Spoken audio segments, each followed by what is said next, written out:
Les damos la bienvenida a nuestro webinar de segmentación de datos en Python. Los saluda María Tejada, coordinadora académica en la empresa Social Data Consulting.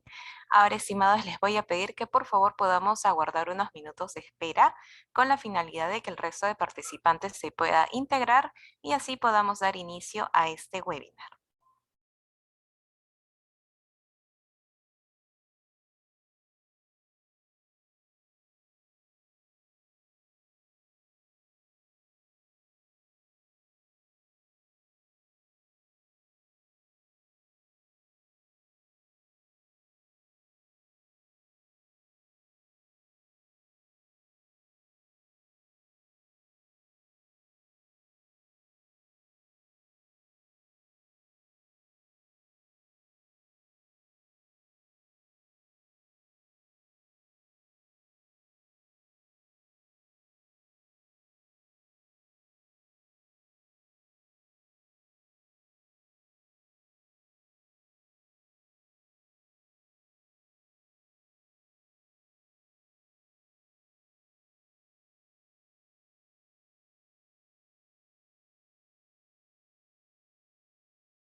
Muy buenas noches con todos nuevamente. Muchísimas gracias por la espera y sean bienvenidos a nuestro webinar de segmentación de datos en Python. Como les pude mencionar anteriormente, mi nombre es María Tejada, coordinadora académica en la empresa Social Data Consulting. Bien, por si a lo largo de esta sesión llegasen a tener alguna duda y o consulta. Bien, habiendo dicho esto, bueno, comenzaremos por una breve introducción sobre nuestra empresa. Social Data Consulting SAC es una empresa orientada a brindar servicios de capacitación y consultoría en herramientas analíticas y metodológicas. Comentarles que hemos contribuido a desarrollar analistas de datos tanto en el sector público como en el sector privado. Ahora, estimados, comentarles que a través del chat van a poder hacer llegar las consultas que tengan acerca del tema a desarrollar el día de hoy para que nuestro docente gustosamente pueda ayudarlos. Asimismo, comentarles que minutos antes de finalizar este webinar vamos a estar compartiendo con ustedes lo que es el registro de asistencia para que de esta manera se les pueda emitir el certificado de participación correspondiente. Por último, comentarles que nuestro docente a cargo de este webinar es Juan Camilo Salazar, por lo que pasaré a compartir con ustedes parte de su perfil profesional. Bien, Juan Camilo Salazar Ripoll es profesional especializado en matemáticas, cuenta con estudios en ciencia de datos, posee también estudios de diplomado en ciencia de datos, machine learning, storytelling en Python for Data Science. Comentarles que cuenta con experiencia en docencia en instituciones de educación superior, en este caso como la Universidad Militar Nueva Granada, en este caso los cursos de matemática básica de Colombia, así como también de cálculo. Otras instituciones de educación en las cuales también ha sido docente viene a ser el Politécnico Gran Colombiano, ¿no? Ha sido docente en cálculos, matemática y programación en Java. También nuestro docente se ha desempeñado, ¿no?, como profesor de matemáticas y estadística. Dentro de sus conocimientos podemos encontrar experiencias en programación de Python, Java, C y MATLAB. Y comentarles que actualmente se encuentra finalizando sus estudios de máster en ciencia de datos en la Universidad Internacional de Valencia, España. Comentarles por último que se desempeña como docente especialista en el programa de especialización de Python for Data Science en la presente empresa Social Data Consulting. Bien, estimados, eso sería todo de mi parte, por lo que ahora le cedo el pase al profesor para que pueda dar inicio a esta sesión. Muy buenas noches. Bienvenidos al webinar Segmentación de datos en Python. Mi nombre es Juan Camilo Salazar y vamos a comenzar. Lo primero es que vamos a hacer segmentación de datos usando K-means. Esta va a ser el tema de hoy y vamos a tener básicamente dos objetivos: explicar qué es la segmentación de datos y en una segunda instancia vamos a hablar de una segmentación de datos usando datos de Uber, de la empresa. Entonces, comencemos por ¿qué es la segmentación de datos? La segmentación es el proceso en el cual se dividen los datos en subgrupos que contengan características comunes. Estas características son dadas por los atributos escogidos, ya sean todos los atributos o solamente algunos. Es decir, cuando yo tengo mi base de datos, yo puedo escoger todos los atributos o simplemente, como dice acá, o algunos de esos atributos sobre los cuales voy a hacer el análisis y voy a agruparlos, los datos, según ciertas características. Bueno, estas características básicamente son semejanzas o son los que queden más cerca. ¿Listo? Para explicar un poquito más esto, voy a hacer un ejemplo en Python. Vamos a ver cómo funciona usando una base de datos de viajes de Uber. Bueno, entonces voy a compartir la pantalla. Y ahora, déjenme ver, 2 segunditos. Ya, está admitiendo. Bueno, entonces como pueden ver, estamos viendo el Jupyter Notebook, en el cual se puede ver qué contiene la base de datos. Entonces, lo primero es entender qué tiene la información dentro. Tenemos los datos de datetime, que es la fecha de solicitud de los carros. Tenemos lat, que indica la latitud. Tenemos lon, que representa la longitud. Y tenemos base, que es el código del distrito. Estos datos se toman de una ciudad en particular, en Nueva York, y estos van a ser los datos de abril. Cuando se mencionó que uno hacía la segmentación de unas características, en este caso vamos a hacer, vamos a utilizar, digo, las características lat y lon. Es decir, vamos a agruparlos según las características de latitud y longitud para optimizar las rutas de Uber. Bueno, entonces lo primero que vamos a hacer, o lo primero que uno hace es importar las librerías. En este caso vamos a importar pandas para el tratamiento de data frames. Se va a importar la librería para graficar la información, que es matplotlib.pyplot. Y vamos a usar, esto se llama el Magic, que es para mostrar estas gráficas,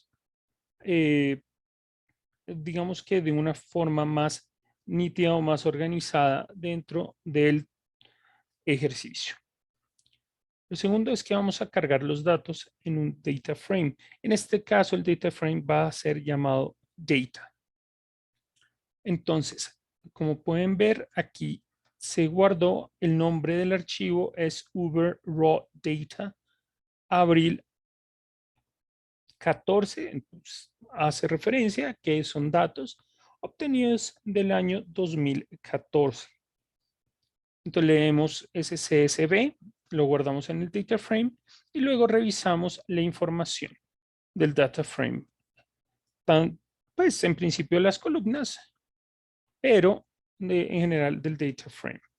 Como podemos ver, tenemos 564.516 filas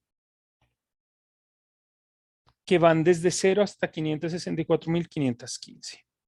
Entonces, ahí tenemos un índice que va desde 0 hasta el tamaño de las filas -1. Tenemos de columnas de datos, tenemos 4.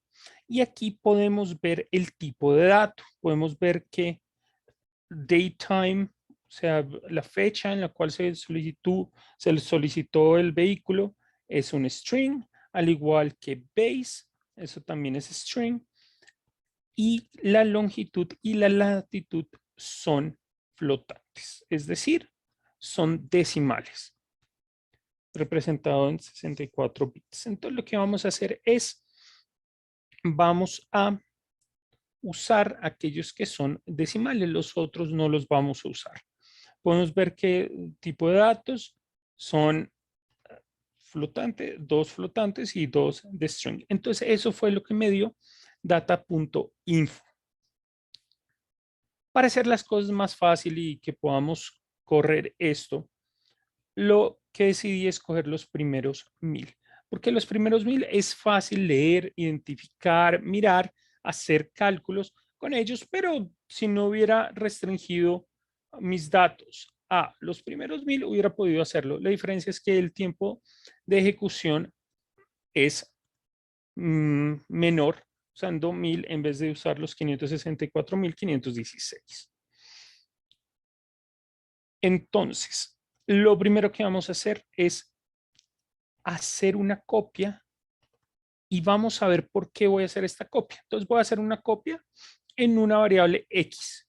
Es importante y voy a decir por qué se llama X más adelante, pero voy a hacer la copia de estos datos en esta data frame llamado X.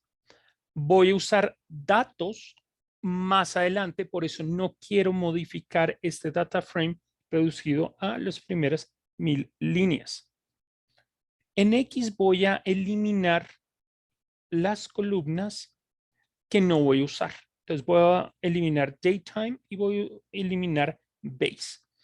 Y como le estoy diciendo in place, esto quiere decir que me lo va a eliminar directamente en ese data frame. Y como le pongo al atributo axis igual a 1, esto quiere decir que voy a eliminar columnas. ¿Por qué es importante esto? Porque a veces yo puedo ponerle índices no como números, sino también como palabras. Y en este caso, cuando yo tengo filas que están indexadas por alguna palabra, axis igual a 0, ahí tendría sentido. Bueno, continuando, voy a verificar cuántos valores nulos tengo en mi data frame. Resulta que al poner x dot is null dot sum, lo que estoy mirando es cuántos valores en cada una de las columnas es nulo y que me lo sume y me está diciendo que no hay valores nulos en ninguno de los dos atributos que voy a usar. Por lo tanto, no tengo que eliminar ninguna fila. Por otro lado, así también puedo pedirle el nombre de las columnas, guardar ese nombre de columnas como índices y de esta manera probablemente usarlo más adelante. Esto en principio es algo práctico que uno hace para luego usarlo más adelante o puede que uno los requiera o puede que no. Vamos a importar el módulo min-max-scaler para hacer preprocesamiento. Esto viene de la librería Scientific-Learn y esta es la librería con que usamos librerías o módulos científicos en Python. Inicializamos el min-max scaler llamado ms y cogemos y vamos a transformar mi data frame usando el min-max scaler y lo pongo otra vez en X. Entonces estoy modificando mi X para hacerle una transformación de min-max scaler. ¿Qué quiere decir? Que los está reescalando para poder hacer un análisis más confiable. Bueno, esta es la razón por la cual uso min-max scaler. ¿Qué me refiero con más confiable? Es decir, que tengan una escala similar porque no estoy seguro en principio de cuáles son esos valores que yo tengo en mis dos columnas, mientras que con min-max scaler lo que hago es un tipo de normalización de esos datos para que sean similares y puedan ser comparables. Cuando hago esto, entonces hago otra modificación y como esto lo transformé ahora, voy a crearlo otra vez un data frame, el X vuelve a llamarse X y si se dan cuenta acá, estoy usando como columnas aquello que definí anteriormente, las columnas del data frame anterior, para que en este nuevo data frame las columnas exactamente se llamen como queríamos, lat y lon. Cuando usamos x.head, lo que estamos viendo son las primeras 5 entradas. Entonces, las primeras 5 entradas puedo ver que solamente contiene la latitud y la longitud. Ahí está reescalado. O sea, ahora son comparables estos valores, porque al fin y al cabo no me interesan los valores originales, lo que me interesa es el análisis a partir de estos valores para definir cuáles van juntos. Ahora hablemos del número óptimo de cluster. ¿Qué es lo que estamos haciendo y qué es segmentación de datos? Segmentación de datos es buscar subgrupos. En este caso, los subgrupos se llaman clusters. Bueno, y estamos buscando en este momento cuál es el número óptimo de clusters para reducir esta distancia que se genera entre los valores. Bueno, entonces, cuando buscamos el número óptimo, vamos a usar k-means. Quiere decir que voy a buscar que en cada cluster haya un valor central, se llama centroide, y ese valor centroide va a minimizar la distancia que hay entre él y todos los elementos dentro del cluster, y eso para cada uno de los clusters. La minimización es básicamente esa distancia entre los clusters y los que pertenecen a ese subgrupo. Entre más clusters, pues puede haber mayores distancias, y entre menos clusters quiere decir que por cada centroide debe hacer mayor cantidad de comparaciones. Pero hay un punto en que hay un número óptimo y vamos a ver cómo se ve ese número óptimo. Lo primero que hacemos es crear una lista para guardar esa suma de distancias y ese cálculo de segmentaciones que se hacen, es decir, esa distancia a nuestro centroide. Y como tenemos todos los datos, vamos a hacerlo desde 2 hasta 10. Normalmente en Python, cuando ponemos range, el último valor es mi cota máxima, es decir, hasta allá no llego. Si llego hasta allá es el indicio de que me voy a salir de mi ciclo for. Bueno, vamos a revisar y después lo compartimos. Igual va a estar también en la grabación. Entonces, lo primero que voy a hacer es crear k-means, una variable en la cual voy a inicializar esta función k-means, y le voy a poner como número de clusters, voy a indicarle li, porque li es el valor que va desde 2 hasta antes de 11, ¿no? De 2 a 10. Cuando le pongo init, indica que va a hacerlo con k-means. Número máximo de iteraciones va a ser 300, es decir, cuando estoy intentando buscar estas segmentaciones, voy a hacerlo máximo 300 veces.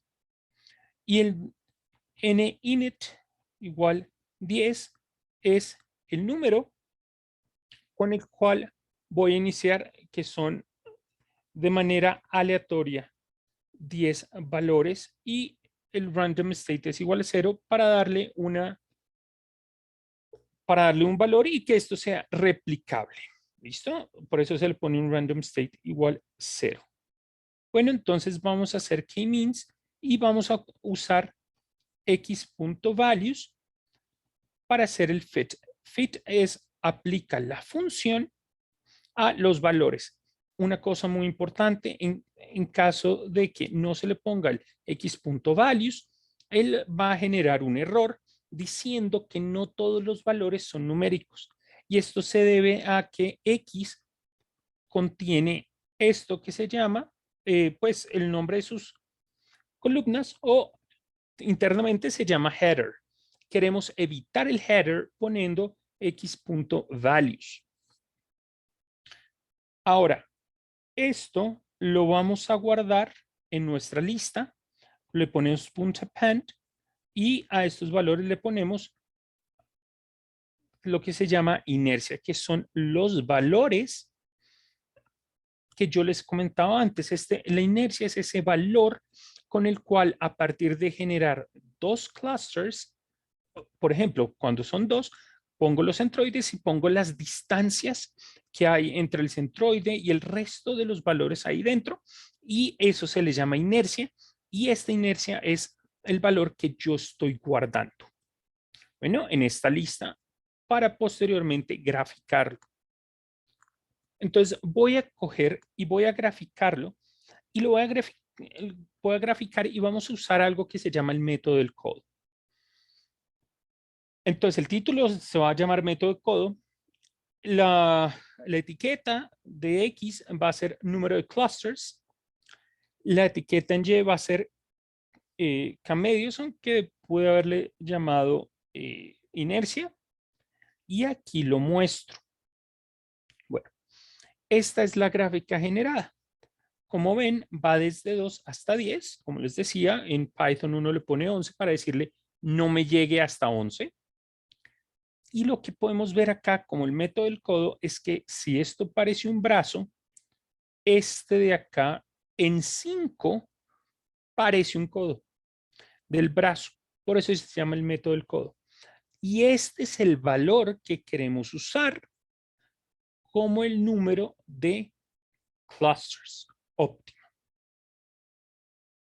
Se va a mostrar cómo calcular el codo. ¿Listo? Entonces, es importante verlo gráficamente, pero será posible que si yo lo corro con más valores, por ejemplo, si no hubiera restringido la cantidad de datos a 1000, si no hubiera dejado los 564,000 y alguito de valores, probablemente no me hubiera servido el 5 si no se hubiera generado, por ejemplo, 3 clusters.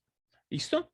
Entonces es importante entender que depende de los datos, se generan distinta cantidad de clusters y podemos analizar cómo calcular esto, porque normalmente cuando uno ve el método del codo, le dicen, mire el codo, pero la pregunta es, ¿será que yo lo puedo graficar?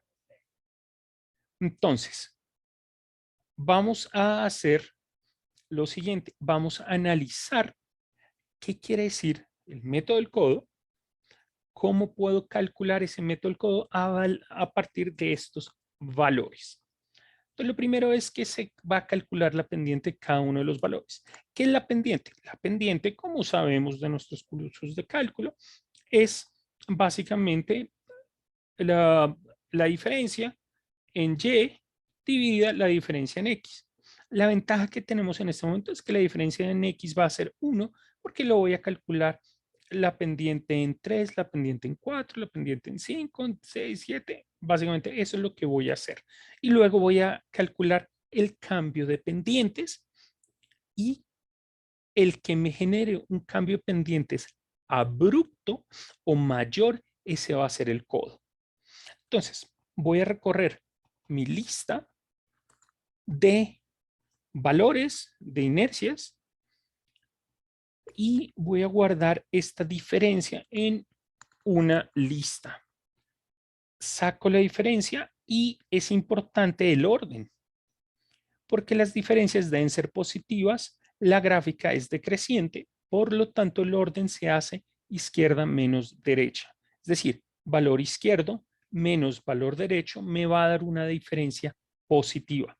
Si hubiera hecho derecha menos izquierda, me daba una diferencia negativa. Entonces, aquí podemos ver la diferencia y esto lo vamos a meter en nuestra lista de diferencias. Entonces, lo siguiente que vamos a hacer es calcular el máximo cambio entre las pendientes. Entonces, ¿qué vamos a hacer? Se calcula el mayor cambio en las pendientes, lo que identifica el codo. Voy a inicializar con una diferencia máxima en 0 y voy a poner que la posición va a ser menos 1. Menos 1 porque está fuera del rango, porque lo que yo quiero es poner como diferencia, como posición del máximo, es identificar dónde se generó ese máximo. Entonces, recorro otra vez, otro ciclo, usando la lista de diferencias y en este caso voy a hacer la diferencia así consecutiva y voy a imprimir la diferencia. Ahora, la diferencia, por ejemplo, que voy a imprimir es la siguiente. Voy a sacar la pendiente que hay entre 2 y 3, la pendiente que hay entre 3 y 4 y voy a buscar la diferencia. Y voy a imprimir, oigan, esta es la diferencia para 3 clusters. Luego la diferencia entre, pues la pendiente 3, 4, la pendiente 4 y 5, busco la diferencia y ese es el cambio de inercia para 4 clusters y así sucesivamente. Entonces este cambio sabemos que no se va a generar para 2 ni tampoco para 10, solo los valores intermedios, es decir, de 3 a 9. Bueno, entonces imprimo las diferencias y como pueden ver, aquí les decía que la diferencia se genera entre 3 y 9. Aquí está la lista de diferencias Y como podemos ver, este es el cambio de diferencias y el máximo se dio en 5 clusters. Es decir, el codo me indicó 5 y este método para buscar la diferencia entre pendientes también me indicó que, que el máximo cambio se dio en 5 porque tiene un valor de 0.64479, etc. Por lo tanto, la cantidad de clusters debe ser 5. Aquí lo que he hecho es cambiarle el, el postmax a D más 3.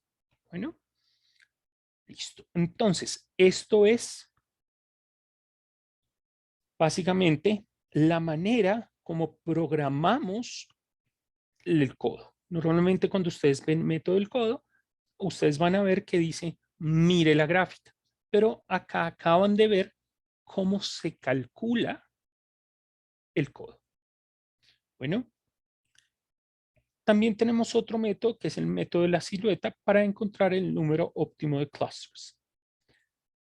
La silueta tiene otro valor, calcula otras cosas y el método de la silueta básicamente vamos a usar la librería Scientific Learn, vamos a meternos a Metrics y de ahí sacamos Silhouette Score porque es una métrica.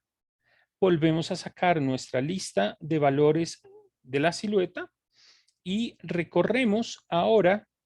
Aquí se puso de 2 a 7 porque sabíamos que el codo iba a ser menor, pero hubiéramos podido hacerlo igual de 2 a 11. Bueno, entonces aquí lo importante es que puse print y es simplemente para ver cómo progresaba porque, como les dije, cuando lo intenté hacer con todos los valores, los más de 500,000 valores, pues se estaba quedando mucho, entonces por eso hice la reducción de datos. Hice k-means, volví a generar los clusters con los mismos valores y parámetros mostrados anteriormente, solo que aquí estoy usando Silhouette Scores y se lo estoy metiendo a mi lista. Y estos valores ya son diferentes porque esta medida van a ir aumentando.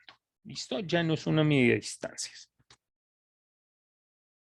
Ahora, voy a mostrarles, voy a imprimir lo que me da la silueta.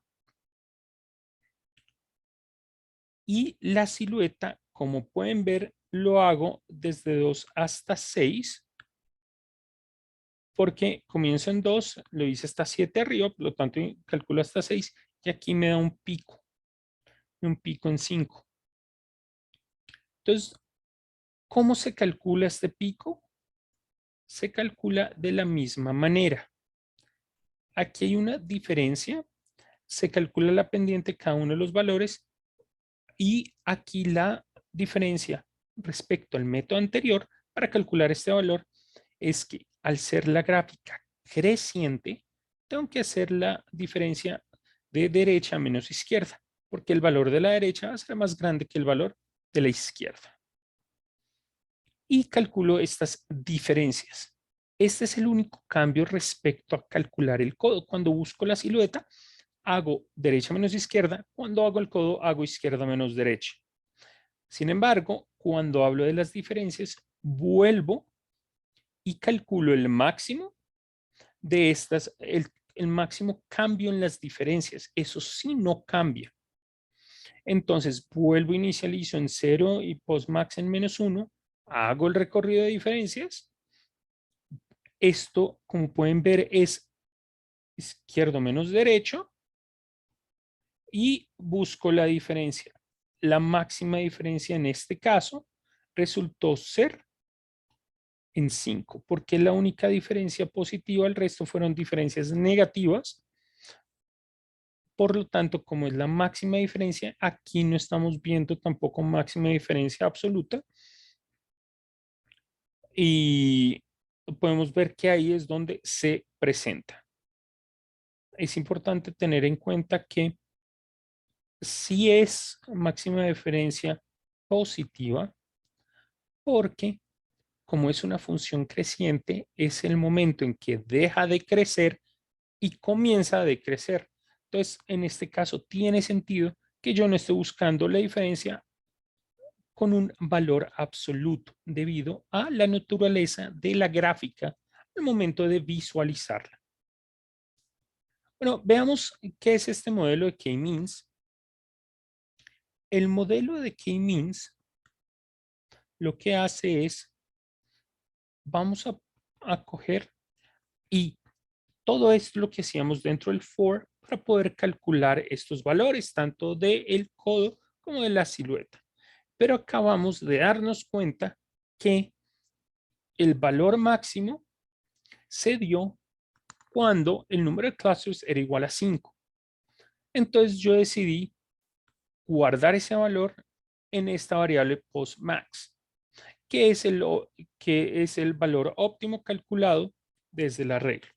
Es decir, ya no tengo que mirar a la gráfica y meter el valor directamente. Y si me cambia la cantidad de datos y vuelvo y corro esto, es probable que el valor de clusters cambie. Entonces me tocaría bajar hasta este punto y cambiar el dato. Es por eso que es importante hacer una automatización del proceso que él mismo lo calcule y él mismo lo genere. ¿Listo? Eso es importante. Vamos a coger todos los datos, vamos a meterlos en clusters y voy a hacer a partir de los valores de mi data frame, es decir, a partir de la longitud y la latitud, voy a predecir a qué cluster va a pertenecer y los voy a meter en Y-means. ¿Por qué Y-means? ¿Y por qué X? Bueno, ahora sí voy a explicar por qué se le llamó X. Normalmente, cuando nosotros estamos haciendo un ejercicio de Machine Learning, llamamos como variable X mayúscula a los datos que vamos a usar para entrenar mi modelo.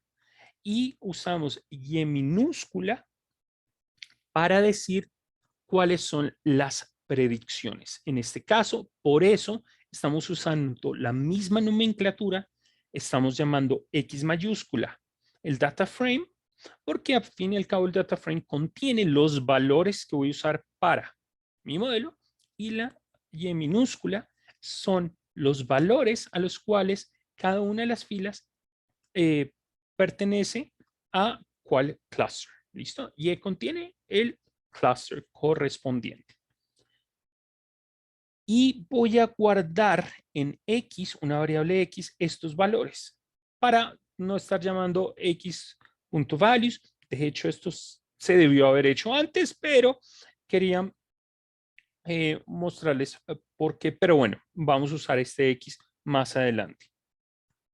Voy a mostrarles qué contiene Y-means y podemos ver que acá hay los números 0, 1, 2, 3 y 4. Es decir, los clusters los está nombrando desde 0 hasta 4. Se le dijo que habían 5 y lo que él hace es nombrarlos precisamente desde 0 hasta 1 menos que el número que yo le indico. ¿Listo? Y para cada una de las filas podemos ver precisamente a qué cluster pertenece. Aunque estoy viendo que hay muchos unos, pero ahorita vamos a ver ese conteo. ¿Cuántos hay de cada uno? Lo primero es, lo primero que vamos a hacer es la visualización del cluster. Al fin y al cabo, generamos clusters. Entonces, como tenemos dos variables, la latitud y longitud, vamos a graficar esto con distintos colores. Purple o morado para el cluster 0, yellow, amarillo para el cluster 1, cyan para el cluster 2, blue o azul para el cluster 3, green para el cluster 4, green o verde, y vamos a coger red como el centroide, porque como les mencioné, cuando estamos haciendo K-means, él lo hace a partir de un centroide y ese centroide va a estar representado con un color rojo y va a estar en el centro del cluster correspondiente.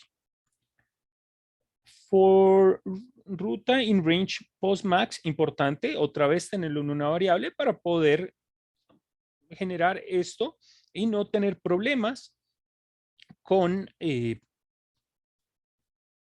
no tener problemas al momento de correr el código y que de pronto en este caso para estos 1000 fueron 5, pero para, no sé, unos 10,000, 100,000 o los 500,000 o todo, de pronto el número varíe y no sea 5, sino 4, 3. Por eso la variable genera una máscara. ¿Y qué es la máscara?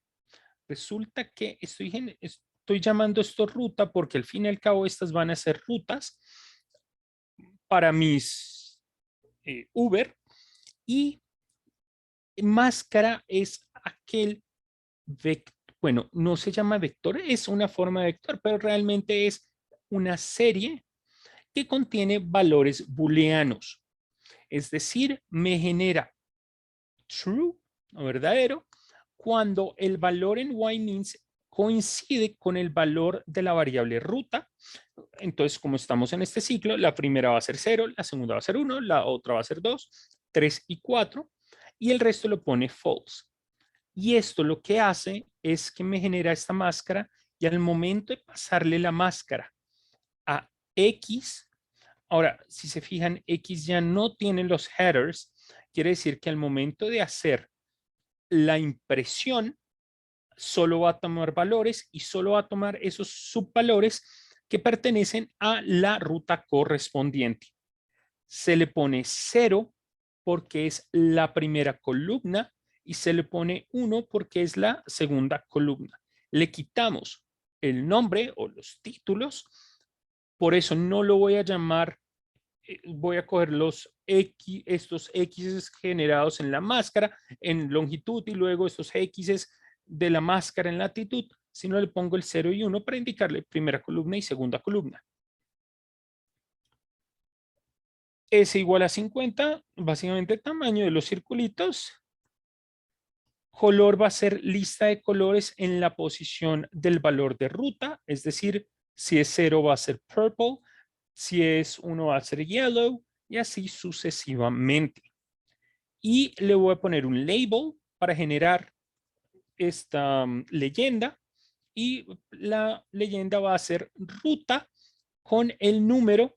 En este caso se decidió que normalmente no se ve bien ruta 0, entonces mejor pongámosle ruta 1, 2, 3, 4 y 5. Bueno, o sea, el número de la ruta corresponde a 1 más que el valor del cluster que se generó. Y acá en este me va a generar los centroides. Me va a imprimir los centroides que se han generado. Bueno, ¿y dónde se generaron esos centroides? En km.cluster_centers. Es decir, cuando genere los k-means, ese que al final logré generar, estos cluster centers es un atributo que tiene esta variable. Otra vez, se le piden todos los centroides de la primera columna, valor de X, centroides de la segunda columna, valores de Y con el mismo tamaño, y en este caso el color va a ser rojo y van a ser llamados centroides en mi leyenda. El estilo va a ser 538, que es un estilo de gráfica, que es la que estamos viendo. El título va a ser K-means clustering y le voy a cambiar el tamaño de la letra a que sea 15 para resaltarlo. Aquí hay, bueno, le ponemos latitud, longitud, le ponemos la leyenda, lo graficamos y lo mostramos. Entonces aquí podemos ver más o menos cómo se ve. Bueno, acá hay una cosa, voy a ver si después lo corro sin ponerle la leyenda y podemos ver muy bien cómo se ve el clustering, pero podemos ver que aquí está el morado, aquí está el verde, aquí está el cian, aquí está el azul y aquí está el amarillo. Y el punto rojo representa los centroides. Es decir, aquí justo al lado de este rojo centroide, aquí abajo está el centroide del azul, aquí está el centroide del amarillo y así sucesivamente. Bueno, perfilamiento del cluster, básicamente aquí lo que vamos a ver es lo siguiente. Voy a generar con estos valores de y-means, voy a generar un nuevo data frame. Y la razón es la siguiente.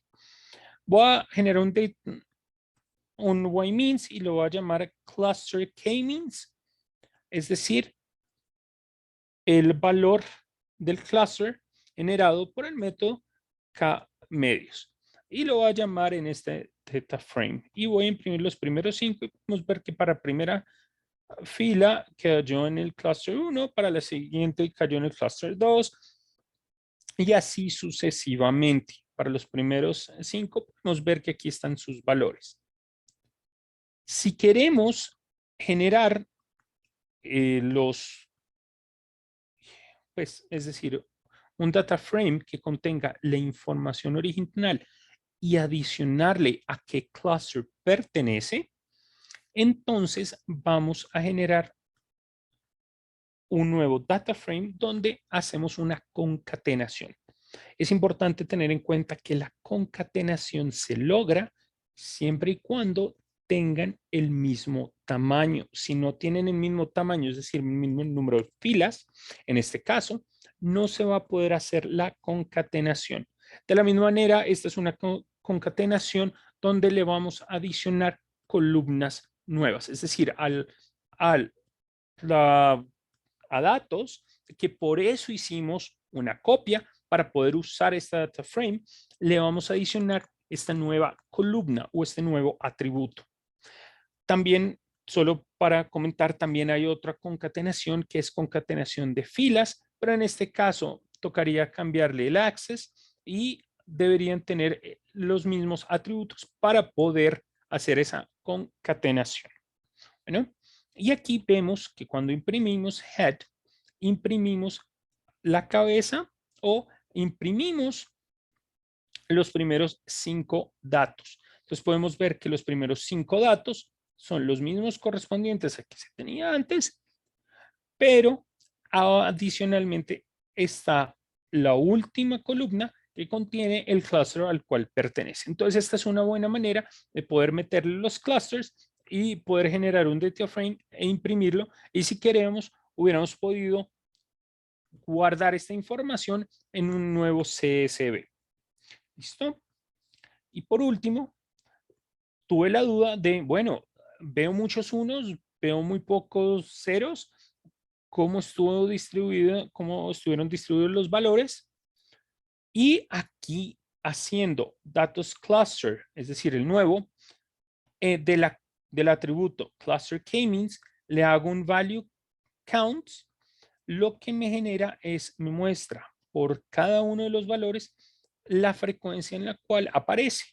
Entonces podemos ver que básicamente de los 1000 datos, 520 pertenecen al cluster 1, es decir, 520 de esas filas tienen características similares para Python al momento de generar esto, entonces por eso todos están agrupados en el 1, 405 están agrupados en el 2, 31 en el 4, 22 en el 0 y 22 en el 3. Cuando le pongo value counts, siempre los organiza de forma descendiente en términos de frecuencia.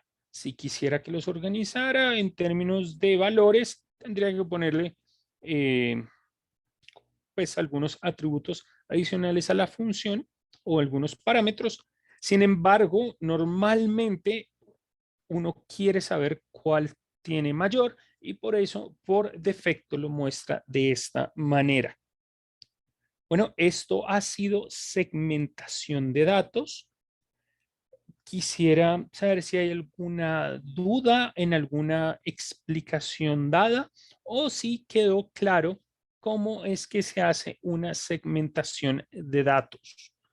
Pues Supongo que después pueden revisar el video y volver a ver cómo se hizo, pero no sé si hay alguna duda puntual de algo en este momento, que no sea compartir el código o el notebook, sino más bien conceptual. Listo, perfecto. Entonces yo creo que sí, no ha habido muchas preguntas eh, perfecto. Entonces, simplemente esta base de datos se puede descargar desde Kaggle, o Kaggle, creo que se dice. Kaggle tiene esta base de datos o tiene otras actualizadas también. Bueno, y como les dije, corrí con 1000 nada más porque cuando intenté correrlo con 564.516, pues no terminaba de correr y había pasado media hora y seguía, como les dije, en esta impresión de cómo va avanzando, seguía en el 2. Entonces, por eso la reducción. Bueno, no siendo más, hasta aquí voy a dar finalizado. Antes de que se retiren, necesito que hagan el registro de asistencia en este Forms de Google para que escriban que asistieron y así poderles hacer llegar el certificado de asistencia. Buenas noches, profesor. ¿Puedo hacer una consulta? Sí, claro. ¿Qué tal, profesor? Ante todo, buenas noches. Saludos desde Perú y muy buena ponencia. Lo primero que tenía la duda era, por ejemplo, bueno, yo soy de profesión estadístico y en el ambiente laboral también estoy llevando un proyectito de caso real con justamente aplicando algoritmos de clustering. Y la primera duda que tengo es, por ejemplo, usted aplicó en tema de transformación de datos, aplicó lo que normalmente se aplica por teoría, por definición, es el escalamiento, estandarización, como uno le quiera llamar, ¿no? Usted Sí. utilizó la función min, max, scaler, y yo normalmente, bueno, códigos hay un montón, ¿verdad? Sí. Yo uso scale. ¿Es lo mismo o por teoría es diferentes conceptos de estandarización? Eh, yo no he usado mucho el otro. Digamos que a medida que voy trabajando veo cuál me funciona más, pero no lo tengo tan claro. Entonces, en este momento diría no sé. Ok, Quiero decir no sé a decir cualquier, claro. embarrarla. Entonces, si min-max scaler básicamente es una manera también de normalizar los datos o de esa comparación. O sea, el Buenas min-max noches. scaler es llevarlo a la distribución normal 0 y 1, estándar 0 y 1. Básicamente, sí. Ok. Buenas noches. Ahí les puedo ayudar a acotar algo. El escalar que tú estabas diciendo, la normalización se hace con la media y con la varianza, y el mínimo y el que usó el profesor ahorita estandariza con el mínimo y el máximo de los datos. Esa es la diferencia. Mínima, sí, Muchísimas gracias. claramente, gracias. Sí, estandariza y sí lo estandariza 0 a 1. Listo. Perfecto. ¿Alguna otra duda? Profe, ahí la última duda para no hacerla tan larga. Al final, cuando usted ya tiene el número óptimo de clústeres, obviamente lo guardó, ¿no? En este caso, en un objeto que diga postmax. ¿Ese Sí, postmax de qué viene? ¿Del método del codo o del método de silueta? Porque son dos métricas diferentes, ¿no? son dos métricas distintas, sin embargo, ambas me indican el mismo número de clusters, ¿cierto? Entonces, para el primero, cuando mostré cómo hacer el cálculo, postmax, como hice D más 3 porque sabía que era a partir de la tercera posición, es decir, tenía que sumarle 3 porque esa era la diferencia entre el valor que estaba dando y el cluster, se guardó en postmax a partir del método Del del codo. codo. Sin embargo, usé la misma variable postmax. aquí podemos ver que usé la misma variable para el método de la silueta. Sin embargo, aquí pueden ver que me dio el mismo valor. Y quise usar lo mismo porque al momento de guardar aquí la variable no quería tener dos nombres distintos y de pronto usar uno que no fuera. Entonces dije, voy a Claro, guardar lo mismo. Pero postmax, este postmax en modelo K-means es del viene último, del es la de silueta. silueta, pero hubiera podido usar fácilmente el del codo. Perfecto. O sea, porque claro, obviamente uno va jugando con la data y puede ser que, no sé, vamos a imaginar un hipotético caso de que el codo te hubiera recomendado el óptimo en 3 clústeres y en silueta 4 clústeres, ¿no? Entonces tú ya jugabas con cuál, más o menos, ¿no? En teoría me dan lo mismo, me dan exactamente el mismo cluster. O sea, no puede llegar a pasar nunca que te bote diferentes valores, o sea, diferentes número óptimo de clústeres, no puede En pasar. todos los ejercicios que yo he hecho me dan el mismo y la teoría dice que debe dar el mismo valor, tanto el mismo valor del número de clusters, tanto para silueta como para codo. Listo, profesor. Entonces, por Perfecto, eso buenazo. usé el mismo valor para Postmax, que hubiera podido llamarlo cluster o algo así, pero decidí llamarlo Postmax debido a que era la posición donde había la máxima diferencia en ese momento. Y por eso lo llamé así. Y otra Listo, profesor. cosa, es, Buenazo, buenazo.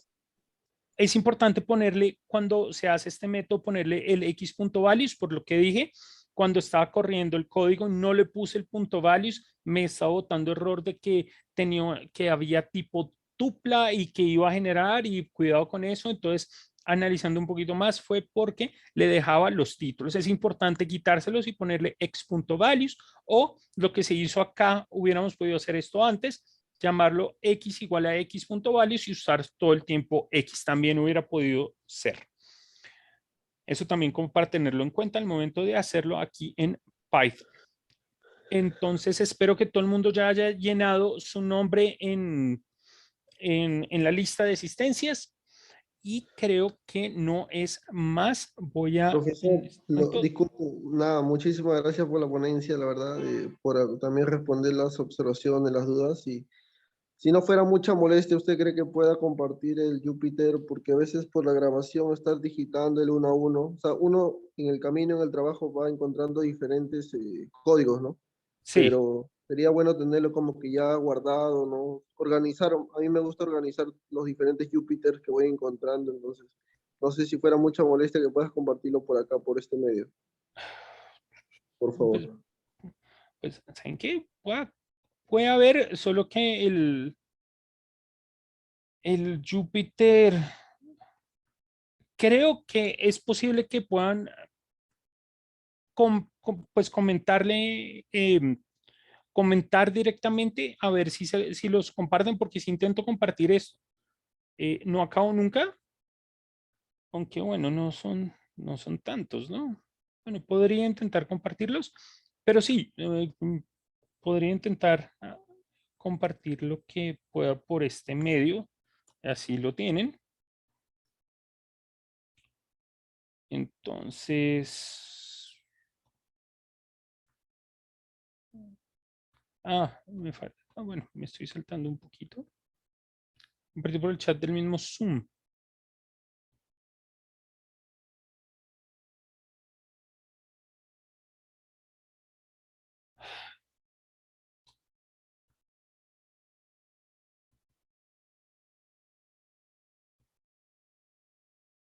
No, no, quítate.